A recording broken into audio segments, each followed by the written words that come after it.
This. Uh, Welcome back to the English Corner podcast. You are witnessing interview number 11. You already know who it is. It's your host, Ty Finney himself. Y'all know what the slogan is, no BS boxing. Hey, I got a special guest in the building with me today. Ladies and gentlemen, please welcome former professional boxer Tony the Tiger Thompson.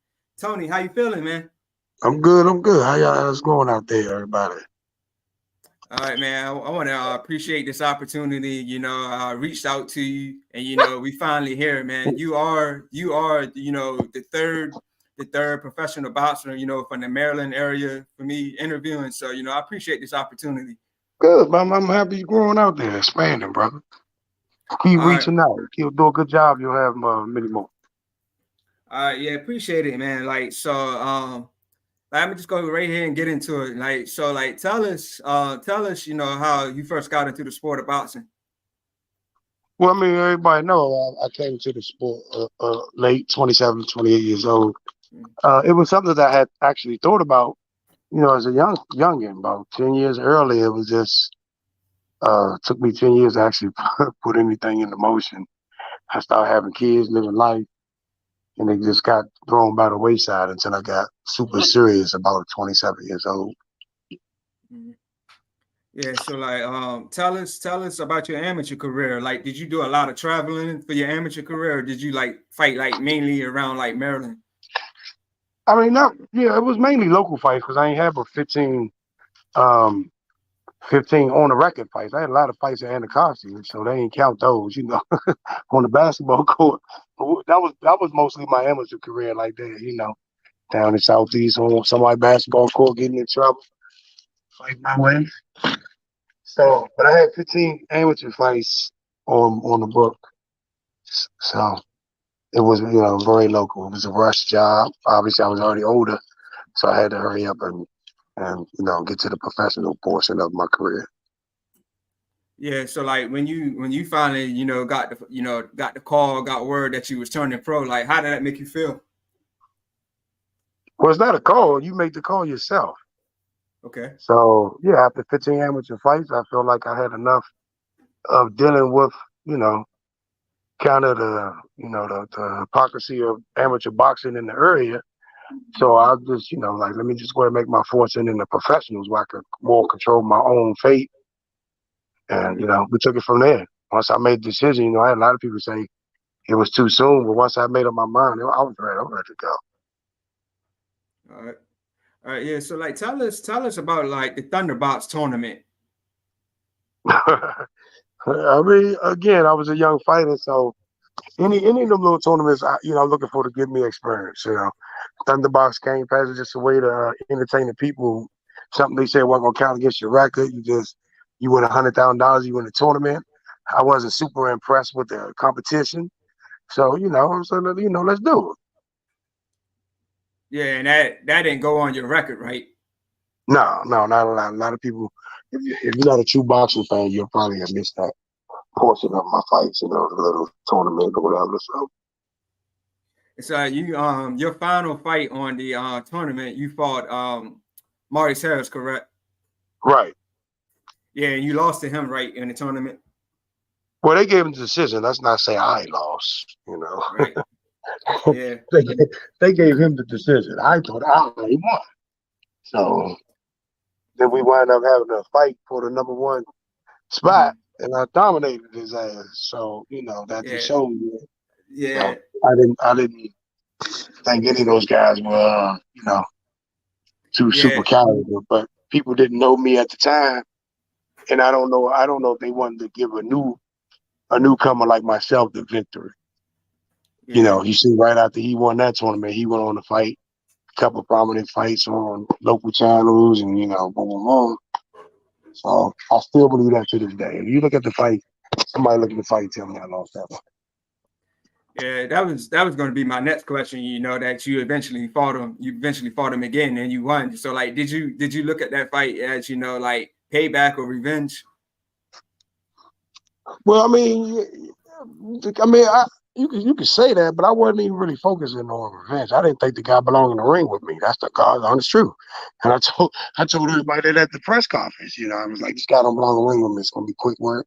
Make sure y'all save his life. I'm gonna hurt him and dominate him, and that's what happened. So Yeah, so I've seen Maurice Harris fight live, and I also seen Dominic Gwynn fight live. And you fought Dominic Gwynn, and you was riding on a 3-win like knockout streak prior to facing him. And he's never been stopped in his career. A lot of people say that he has an iron chin. So like when you face him, did you feel like he was a tough fight and that he had an iron chin? no, I mean, I actually thought it was an easy fight. I won 12 straight rounds, and if you look at the fight, he would have been stopped. Right. I forget what round it was, but I was battering him on the ropes, and his manager stepped on the ring like he wanted to stop the fight, and the referee pulled me back, and then his manager quickly sat down like that's not what he was going to do. So that gave him just enough rest to make it through the fight to that bell. I'm still mad that I didn't stop him. He should have been, but that even though I had more opportunities than that round, but that round was the biggest opportunity. He was out of there. So All right. So I've been to a lot of big fights in Atlantic City, New Jersey. I've been to Carissa Shields fight. Last year I went to Gary Russell versus Mark Masayo fight, and a few months ago I went to Jerron Boots Ennis fight, and that was at the Boardwalk Hall. And you fought at the Boardwalk Hall, you fought at the Taj Mahal. It's now the Hard Rock Casino. So like in your career, did you like fighting on like the smaller stage, or did you like fighting on the bigger arenas? Or like, was it more pressure when you fight at the bigger arenas? So like, what did you prefer when you was fighting? I prefer to get paid. You could put All us in the damn alley. We could afford right, that shit. I didn't care. I wanted okay, that paycheck. What I'm saying? As long as you all right, put the money out there, it could be 5 or 5,000. The pressure is the same. okay, So, all and it right, wasn't pressure from the outside. It was pressure I put on myself. right, all right. So you fought Latimer Klitschko, 2 times. How did it feel, when you got word that that you would be fighting one of the best fighters for the title? Considering that you started so late in your career, and bam, you got a title shot on your hands. I mean, I wish it. Obviously, I was happy. I was happy, but at the time, I was 37, going on, 38, Mhm. and I wish the call had came 5, 6 years earlier when I was a little healthier and I could go at it a little bit more. But obviously, hearing your name being called to fight against the champ is an honor whenever. I don't care when you started. Just to make it to that point right there, I was super proud of myself. But I've Mhm. been disappointed since. So I ain't not the champs. Proud of the opportunity, disappointed in the outcome, obviously. Yeah, Yeah. that's real impressive. That you started close your professional career. You started close to 30, and you fought Vladimir Klitschko 2 times. So that's real impressive. He mentioned that you was a very tough fight. So that's real impressive, man, for sure. Oh yeah, it would have been a tough fight for any of them. Again, a lot of people don't know it. I had tore my meniscus before the fight, and I didn't know it. So I was in there on one leg. If you look at the fight, I'm limping. I didn't know why my leg was so terrible. So Right. I ain't really have a real shot. That's just been the biggest disappointment of my boxing career. You know, period. And just not losing. It's the losing without having been at my best to give it my best. Right. I could take the loss if I felt like I was whole and I was giving it my best. But I Right. clearly was injured, and unfortunately I didn't know what was wrong with me until after the fight. But if Okay. you listen to Emmanuel in the corner, Emmanuel knew I was hurt. Emmanuel, like his leg, lean on him. He limping. His right leg hurt. And I think one of my sparring partners had told him in camp that I was limping around.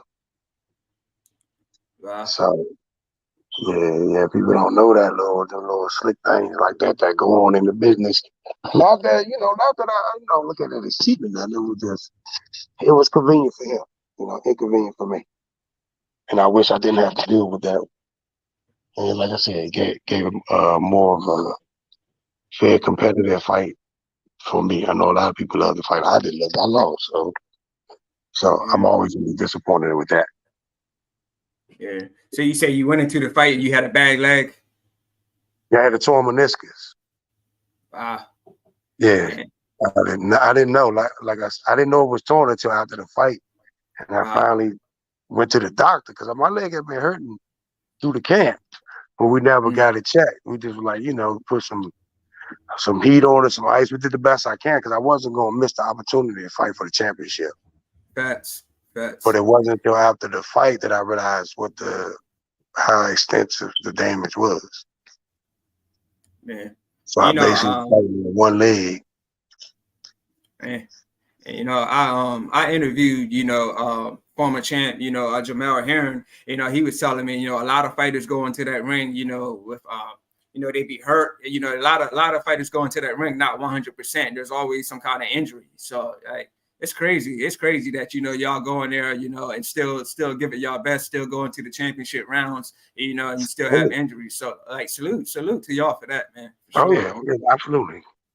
I always believe fighters we born a little different. That's all. You can't convince me I can't win a fight. I don't care if I'm 50%.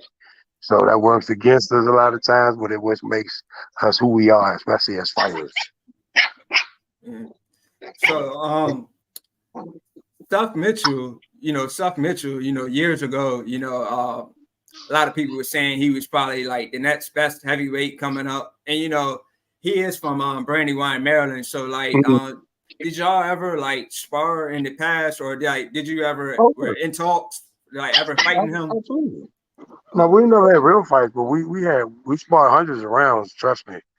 When I say hundreds, Seth was one of the few heavyweights in the area brave enough to even want to spar me consistently.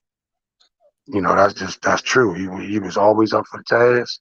He was a hard worker. He was hungry, and he wanted to learn. So and I think he helped me a lot. Sparring wise, and I think I helped him a lot experience wise. So. Yeah, and I always felt that like he started his career later than you, and his career was also over before yours. My puppy. So, and I always thought that that playing football and going into the sport of boxing, like you already got a lot of wear and tear on you. So like I just felt like his chin was so bad, and he got stopped by Chris Arreola, he got stopped by Jonathan Banks, and like those fights were over like first or second round. So like since you started your career so late, do you think that preserved you to fight for as long as you did? Say the question again.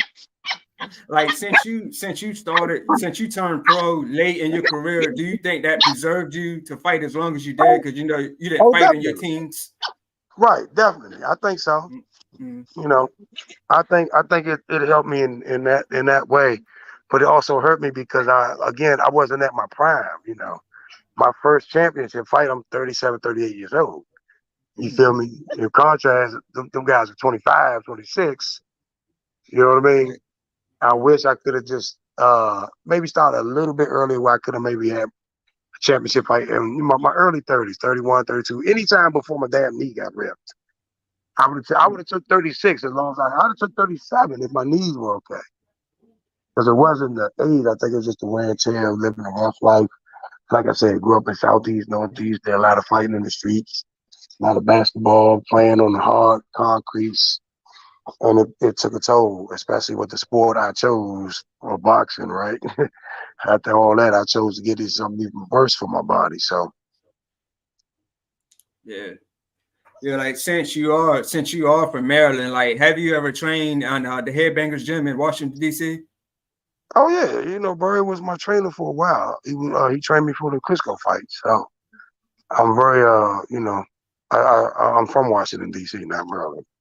So I'm from Southeast Washington, actually Northeast Washington. Grew up in Southeast though. But yeah, I still, Barry was my trainer for probably 4 or 5 years. Some of my biggest fights. That's what's up, man. Yeah, that's what's up. Yeah, I went to the Tank and Hector Garcia fight, back in January at the Capital One Arena in DC. Like, I ran into a lot of the Russell brothers. I talked with them. Like, so have you ever like seen them train in the gym, or have you ever like worked with Gary Russell Sr., rest in peace to him. But everybody in this area know each other. So especially we all like those guys were a lot younger than I was. I was already grown. Yeah. They were kids. Right. So I've seen those guys progress through the sport and through life. Mm-hmm. And the Russells are some of the most. I'm most proud of those people than a lot of folks, especially in this business. They stay tight. They stay to they hard working. Stay with each other. I'm always proud. Of the Gary Russell. They all make Gary Russell, so it's tough. But they all make me proud, especially as fighters and as young men. So Yeah. Father did a bang up job. Yeah. Cool. We got a guy in the comment section, like he's commenting like crazy. So I'm gonna get to him like after I finish my questions with you.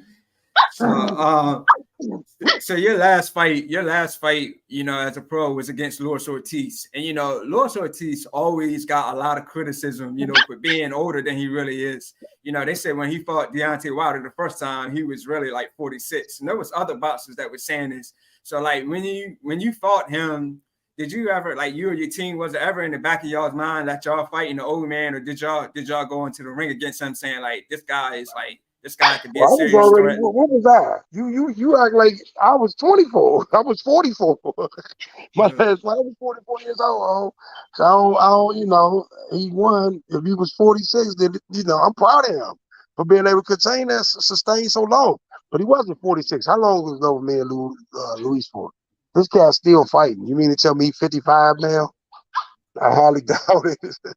People gotta make sense when they talk, man. You can't listen to all the buzz out there. He might have been maybe a couple of years older, he had to do that just to still remain viable in the business. Nobody want to mess with me when I started. I was 27.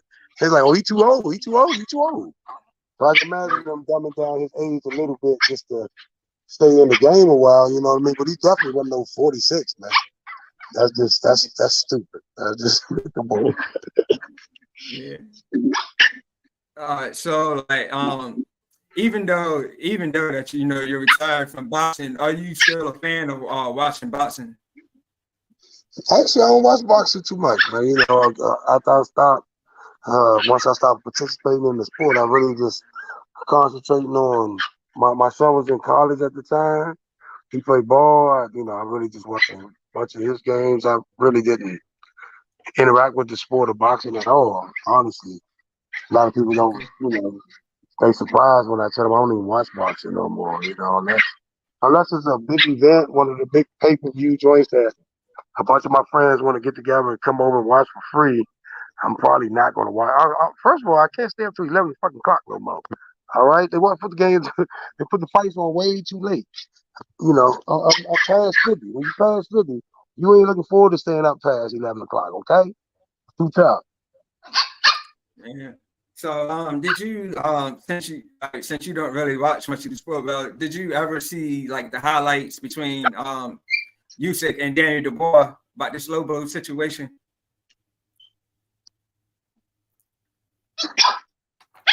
Hello? Yeah, I might be cutting in and out. Yeah, I was saying, did you ever see the Usyk and Daniel Dubois, like the low blow? Oh yeah, I saw the clip. My puppy's making so much noise. I saw the clip. I just thought it was bad taste by him. So do you think the punch was low, or do you think it was like, yeah? It was in the stomach, man. That's it. Hey, listen, man. He had to have like an Andre the Giant dick for all this shit to be up that high. Right. You did? Come on, man. Come on, my dick ain't even up that high when I'm stop playing, man. Stop playing, man. And as a fighter, for him to go out like that and everybody want to sing his praise of how much he a warrior. No. You know who warriors? I never seen Diego Corrales act like he got a low blow. You feel me? Well, you know what I'm saying? I never seen Trio Gotti act like he went on a. Those are warriors. Those are the guys that you couldn't see do no punk ass shit like that. And yes, I said it. That was punk ass shit. Because the guy on the other side, he won the title without the reward. Right. Because the champ Right. chose to be a bitch. Yeah. You feel me? Yeah. Take that in slowly. The champ That's chose yeah. to be a bitch. Mm. Instead of taking his loss, reward the guy on the other side, he faked like it was a low blow. Then he went over the top with the theatrics. Right. He ain't just fake a little bit. Right. He faked like somebody hit him in his balls with a hammer or something. Like, and we got a cup on. Let me tell you something, man, about getting hit low. I remember I was fighting this guy, this Cuban dude, Yankee Diaz, early in my career. Okay. Right? I forget where it was, somewhere on the West Coast somewhere. Big 6'5" Cuban, Olympian, tough fight. This guy hit me with 11 low blows. 11. I counted 11 low blows. The dudes at the ringside said they counted 13 low blows. 13. Now, not the side didn't feel them after a while, but the first few, I was like, I was like, but as a fighter, I'm like, let me get this motherfucker up out of here. Let me go. You feel me? That's how you want to fight? Let's fight. That's how I felt. Right. Even as he kept doing it and kept doing it, and that without no suspension, we finished the fight. That was the tragedy of it. It was 13 low blows and didn't get disqualified. But I didn't want him to get. I wanted to hurt him. Right.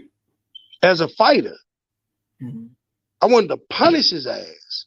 Right. You feel me? Because I knew he was desperate. That's the only reason why I do. I'm whooping that ass. You want to hit me low, trying to get disqualified, so you can't take this whooping. When the referee don't bail you out, you keep doing the same thing. Not once did I fake like I needed to get out of there. And I was hurt. I was tired. I was fatigued. 11, 13 low blows, how many it was, they started to take their toll. Not once did I bail the fuck out. Not once did I act like I couldn't continue. And I've been hit with more than low blows than that. I'm just giving you the one the most prominent for me. You feel me? I've been hit with low blows. Not one time did I feel like, oh, I gotta check out. Not to say that there ain't levels to the low blow. You know, the Galata low blow with the uppercuts to the nuts on Riddick Bowe. You feel a couple of those, you know, you might change your mind on a low blow situation. But what I saw from him, from the so-called champ, was just some big shit. Period. Yeah. So, like, was the guy, did he get disqualified that you fought? No, we finished the fight. I beat his ass on the decision. I tried to kill his ass. But I ain't want no disqualification. I kept telling the referee, nah, let's go. Right. I'm just telling you the mentality as you are as a fighter. You feel me? So I can imagine I'm in a championship fight. Somebody hit me with a legitimate body shot. My motherfucking pride wouldn't let me fake it. You feel me? Even if I had to go down, I was going to do what I had to do to fairly get up. You feel me? Yeah. He didn't even try to fairly get up. He wriggled on the ground like an old worm and shit. Like it took all the seconds and minutes he needed. Robbing a legitimate man of a legitimate opportunity to win a legitimate title. He did that. And people want to applaud him for his heart. Fuck his heart. He was a bitch. You know, I wish I was still fighting. I'd call that motherfucker out right now because I know you a bitch already. I know I'm going to take your heart. I know I'm going to take your shit. You ain't built for this. Right. Yeah, that's kind of reminding me of the fight that Effie Ajaba just had. You know, he fought a guy like Zan Kosoboski or something like that, and like the guy just kept low blowing him, and the referee finally disqualified him. And this was just a few weeks ago. It will take its toll, and you will have to, you know, live by the rule of the sport because you should be disqualified. And that's ain't for me. My fault. It ain't for to be special because you know. So after a while, you should do your fucking job as a referee. It shouldn't take 10, 11 double-digit low blows. You feel me? And then you messing with a man's, you messing with a man's after party. You feel me? Yeah, you know. So did you feel after party going after that? You feel me? They go limp. And that's all. Yeah, like sometimes. Yeah, sometimes fighters, sometimes you fighting your opponent and you fighting the ref because the ref ain't doing his job right. Oh yeah. I've been in plenty of fights like that. But again, like I said, my mentality as a fighter only let me act like a fighter. I'm not gonna fake my way through. I ain't gonna look for no out. Even the fights, I've been in some tough fights, especially with the little experience I had as an amateur. My early fights were just, brutal. Yeah. No, I didn't try to fake out any of them. I took my whoopings and learned and progressed and did what I had to do. So that you see the guy like that who's supposed he the champ. Remember, this the champ. Mm. This ain't the ranked number 10 guy down the line. This is who we call champ. Right. You feel me? That should come with a. Imagine Mike Tyson bitching out on a low blow. You Yeah. feel me? Yeah. Imagine Holyfield bitching out on a low blow. You feel me? Yeah, I That's feel all I'm you. trying to say. That's Yeah. a different mentality for me. I'm just trying to figure out who I could legitimately think I could see that happen. Like I couldn't see Foreman bitching out on a low blow. You feel me? Yeah, I feel you. I couldn't see it. But these guys we call champion now, their standards are a little lower. They're top level, not as high as we like to give them credit for. That's all I'm saying. Yeah, because I asked you that, man, because there's been a lot of debate, if you said if he was hit, by a low blow. I didn't feel that it was low. It Just wasn't me. low. Fuck Yeah. what you feel. We saw it, bro. Yeah. We saw the punch land in his liver. His Right. dick and nuts is not Yeah. down there, not up Yeah. there. The Right. motherfuckers need an elevator to get that high. All right, so a Yeah. parachute. He's traveling the wrong way with the cock. Let's just be honest. It's down below, not at the navel. That shot was Yeah. right by his underneath his navel. Right. That's why he couldn't continue. That was a perfect liver shot. Right. Couldn't do nothing about Yeah. it. So, All right. All right. So my next question is: if Wilder and AJ ever do fight, who wins and why? uh, me and Dante sparred a few rounds, especially with my second Klitschko fight. I just know, ooh, goddamn. I remember when that motherfucker hit me when he was young and we was young. I was like, God dang. I was just sitting there thinking, like, damn, what am I doing here? Like, this the best career decision you could have made. I was like, goodness, but this motherfucker hit like thunder. And I had been in with a lot of big punches. You feel me? Lamy Russo, I seen Rockmill, spar Vladimir Klitschko before. We fought Vladimir Klitschko. I've been in with some huge punches. Wow. So you This sparred dude, Wilder. and I sparred Wilder. I was like, God damn, boy. Wow. Don't you hear me like that no more? But back to the question. Yeah. To me,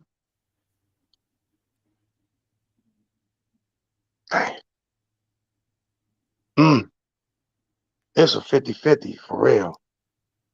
It's a 50-50 with a slight lean to Wilder. Yeah. Why Wilder? I just think he's tougher.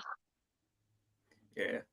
I think at the end, Wilder is just built different as a fighter.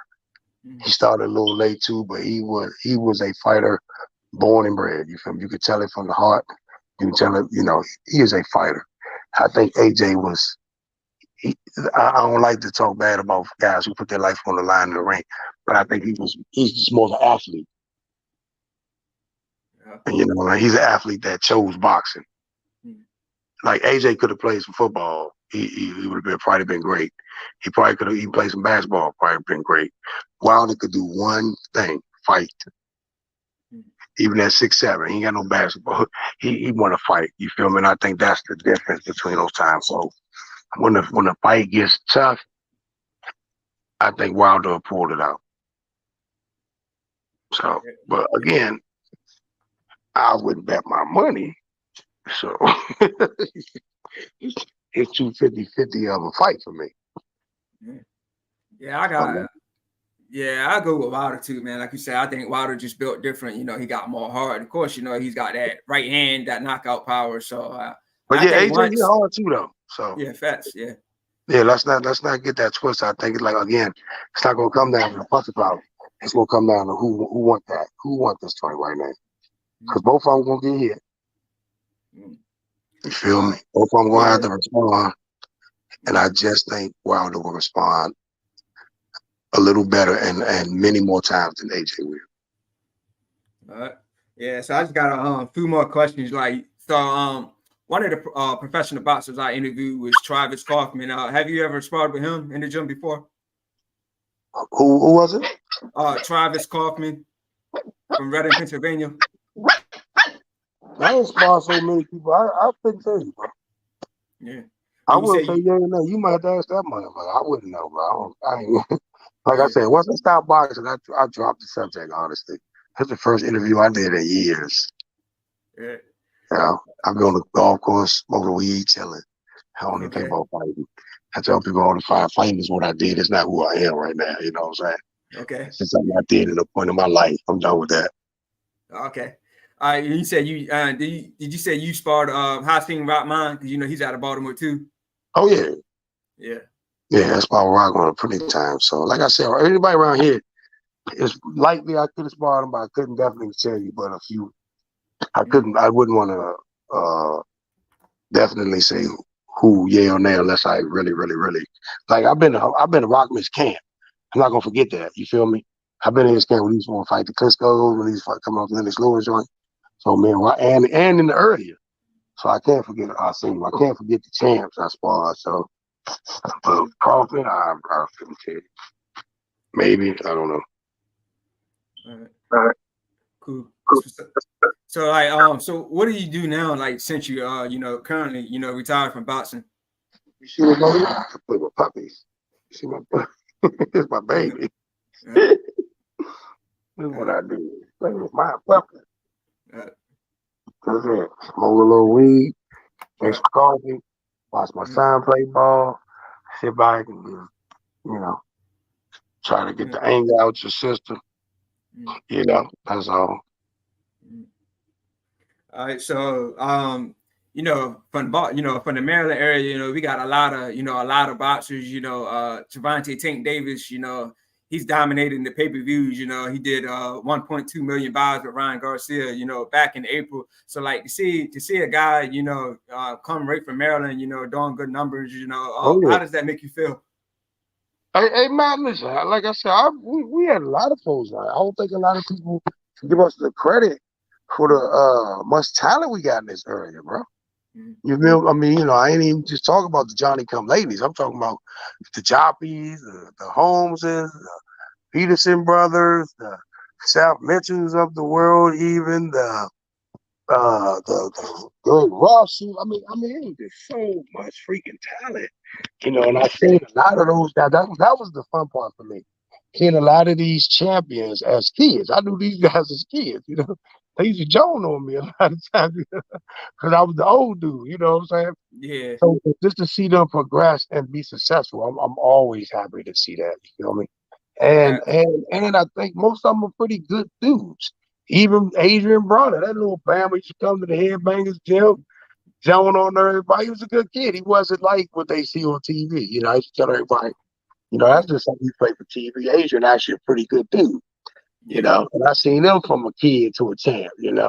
That's So yeah, it's a good thing, like to be from Maryland, to see, all the chance we have, like, said that Gary Russell, Jared Hurd, so I it's a knew good her thing, when he was man. a little baby, when he was a kid in the gym, up at Hillcrest. We was in Hillcrest together. You know what I'm saying? Little daddy, all you know what I mean? So like I said, you in this area, we probably know of each other at the very least. That's what's up, man. So I'm gonna just like one more question, then I'm gonna go ahead and run through these comments. Like I said, man, this guy's busy in the comment section. So like, do heavyweights, since the heavyweights, the big guys in the division, do heavyweights like to jog?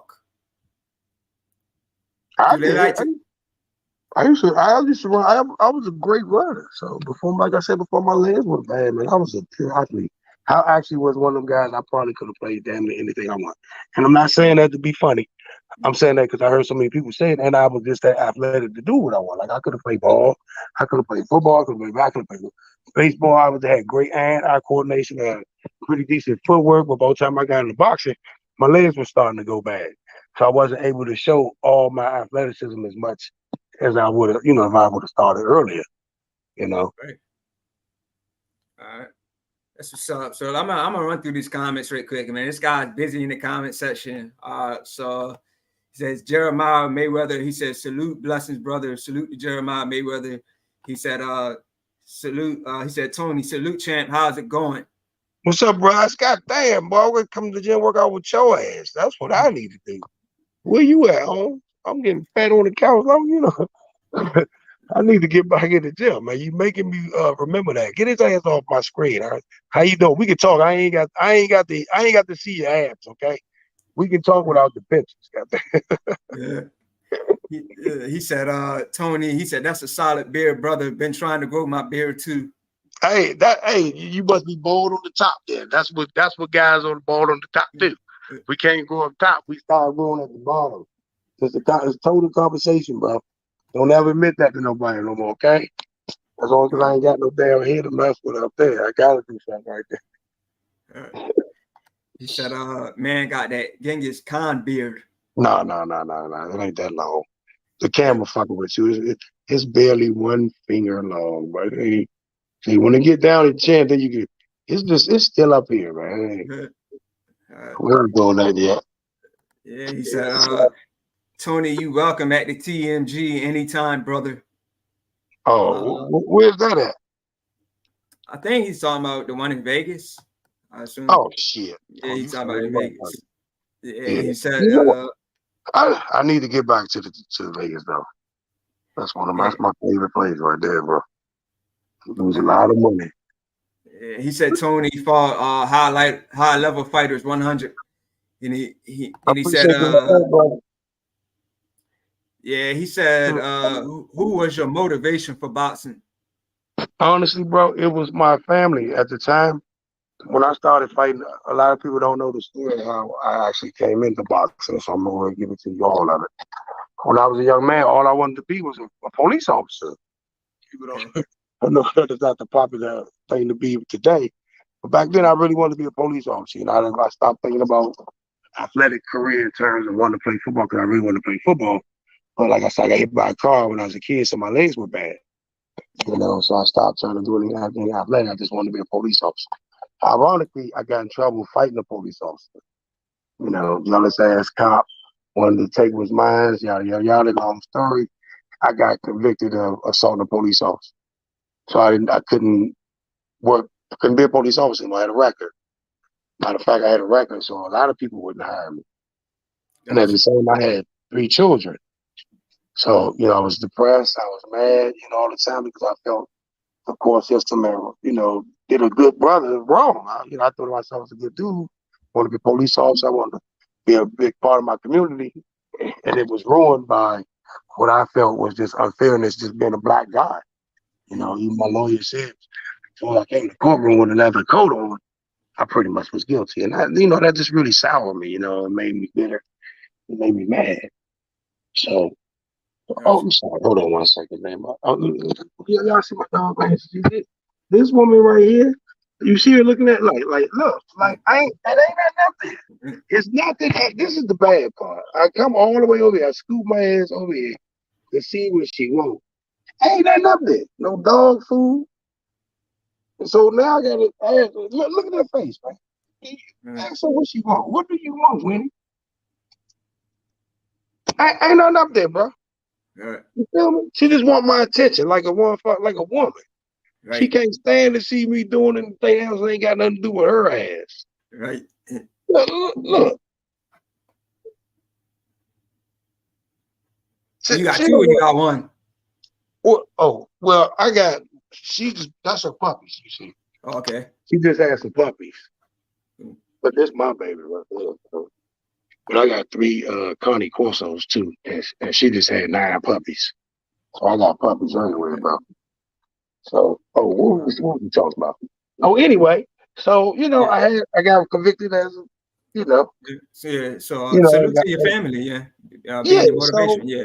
yeah. So I was like, you know what? I'm looking for somebody to play some money in the kid. I had a record. I was like, and I seen Riddick Bowe. Riddick Bowe was the champ at the time. And I seen him, walking out the gym. Mm. Let me go to And the I was rest like, of damn, the. I'm bigger than Riddick Bowe.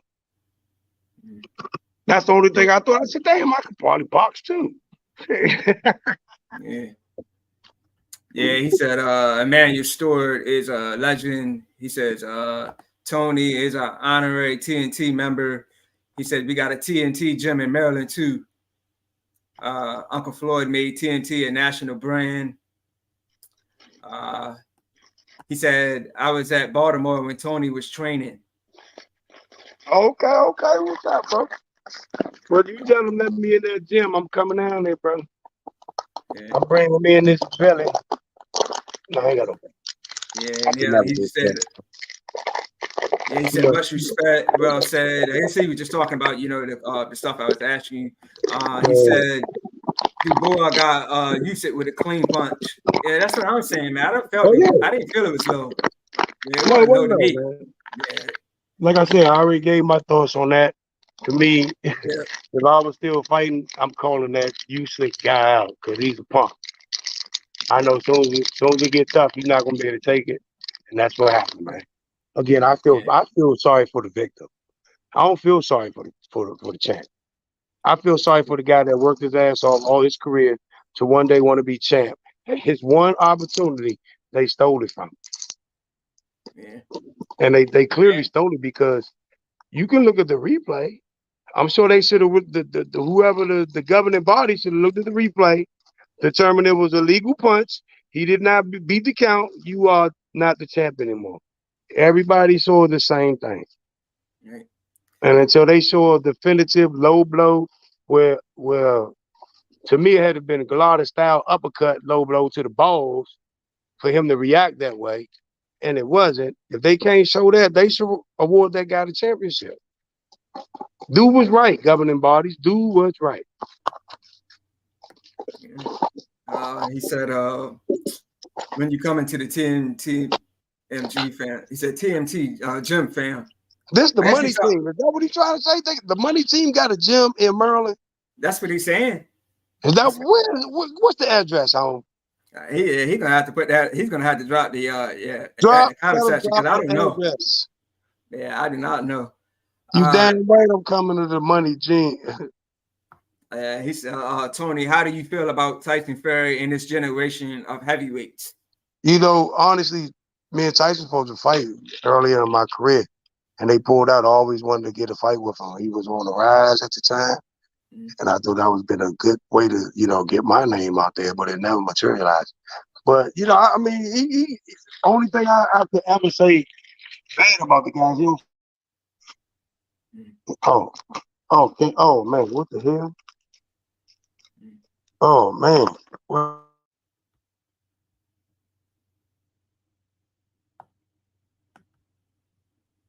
You might got a connection issue. Yeah, he might got disconnected or something. But I'm gonna just run through the rest of these comments. If he comes back in here, then we will keep it moving. If not, I appreciate everybody rocking with me. But I'm gonna send him the link again and see if I can get him back in here. He's back. yeah. Like I said, the only thing I could ever say about Tyson Fury is that he don't fight enough as a champ. When you the champ, I know you might think some of these guys beneath you, but get those guys in that top 10 a chance. Stop sitting on the belt. What are you worried about? You clearly are better. So go in there and beat them. Now I think to me he's one of the best out there, but like far as his moves that he's doing as a champ, I don't like he's fighting this MMA guy Francis. I mean, don't get me wrong, it's he's going to get a nice bag for it, but like when you're a champion of the world, I think you should fight legitimate fighters. So I can't knock his hustle though. Me even, and you can't really say who legitimate because that guy has been a champion in his own sport. So, and I understand what you're saying because it's like Mayweather fighting McGregor. Right. I mean, even though we suspect the boxer should win easy, we don't know, which is what draws the money. And I ain't never gonna be mad at nobody making no money, especially in the boxing business. Facts. You know, it's Facts, gonna be man. Tyson gonna make something entertaining one way or the other. And that big ass dude in there really could, if Yeah. he catch him. Tyson ain't had the best of chins. He just had the best resiliency. You feel me? Facts. But big dude catching. I Facts. feel what you're saying. Again, I agree. Like I said, if he was fighting 4 times a year, we could take that fight. Mm, I think you would be okay with that if he gave you 3 other quality fights before that fight. mm. You feel me? But if that he ain't fought, has he fought anybody this year yet? I don't think he's fought anybody this year. I know he fought Derek Chisora last year. So Yeah. him See, and those yeah, can't be your only fights of the year if you only gonna fight once a year. right. But if you give me 3, 4 quality defenses a year, even like I said, minimum of 3, and that's one of your fights at the end, I'm good with that. Facts. You know. Yeah. Yeah, but like he was saying, I can't knock his hustle, but like you said, Floyd and McGregor did this too, and it was a very successful event. It did a lot of pay-per-view buys. It was the second biggest pay-per-view behind Floyd and Pacquiao. So Right. yeah, So definitely as can't knock long their as hustle. people keep paying for the right to see these guys in the ring, go ahead. Because I'm not gonna pay to see Right, Tyson fight this big dude. It's intriguing, but I'm with you. I want him to fight real guys before I pay my money. right. But there's people out there who don't care who he fight that will pay him the money. So as long as he got those people, yes.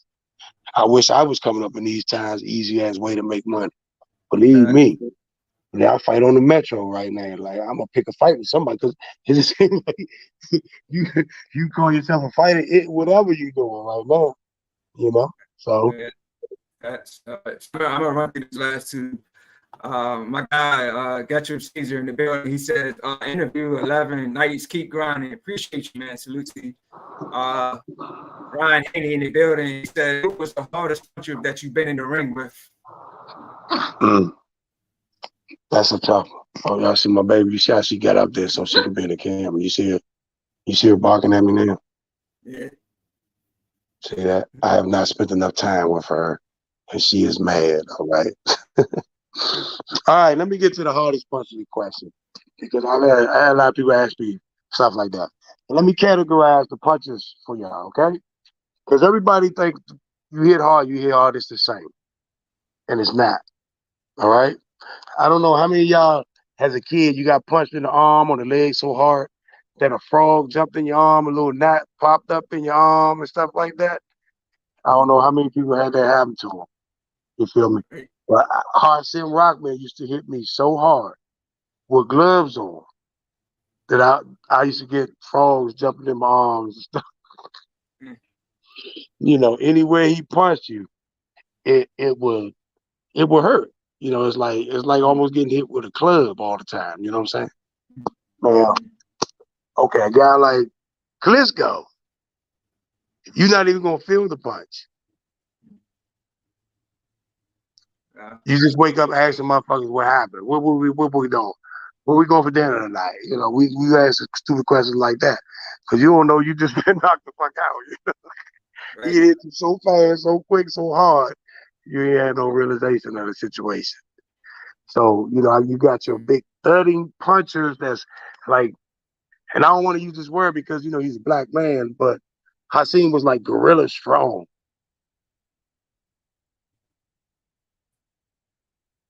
You still there? Yeah. Okay. Yeah, we good though. But but Vladimir, like I said, he hit you so hard, so fast, you wouldn't even know you've been hit sometimes. You just wake up asking stupid ass questions. But I actually sparred a guy early in my career, man. You wouldn't even believe. This dude was 135 pounds. This man hit me so hard. Well, because I was young, my manager used to let me spar with little guys to pick my hand speed up the little bit I had. So I can hit them hard, but they can hit me hard as they want. This dude hit me one time, man. Out there and they won there. I was like, hold up, this is a real fight. We ain't sparring no more. We, Yeah. we ain't sparring no more. Yeah.